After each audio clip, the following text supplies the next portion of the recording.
கர்த்தர் நல்லவர். இன்று இரவு நீங்க தூங்க போவதற்கு முன்பாக இந்த நல்ல வார்த்தைகளை உங்க மனதுல ஆழமாய் பதித்துக் கொள்ளுங்க.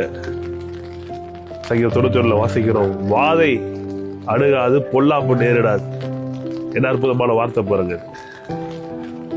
இது சொல்லிக்கொண்டே தூங்க போங்க, சொல்லிக்கிட்டே இருங்க. வாதை அணுகாது, பொல்லாப்பு எனக்கு நேரிடாது. உங்க பிள்ளைகளுக்கு சொல்லுங்க, உங்க மனைவிக்கு சொல்லுங்க, உங்க கணவனுக்கு சொல்லுங்க, உங்க பெற்றோர்களுக்கு சொல்லுங்க, ஒரு உடன் பிறந்தவங்களுக்கு சொல்லுங்க. வாதை அணுகாது, பொல்லாப்பு நேரிடாது. யுத்தங்கள் பூமியிலே இப்ப நம்ம வாழ்ந்து கொண்டிருக்கிற காலகட்டத்தில் நிறைய நடந்து கொண்டிருக்கு. நிறைய செய்திகளை கேட்கிறோம். அதற்கெல்லாம் கவலைப்படாம ஒன்னே ஒன்று சொல்லுங்க, எந்த தீமை எனக்கு நேரிடாது அப்படின்னு சொல்லிக்கொண்டே தூங்க போங்க. உங்களுடைய தூக்கம் இன்பமாக இருக்கும். கர்த்தர் தொடர்ந்து பெரிய நன்மைகளை செய்வாராக. Have a great sleep. Good night. God bless you.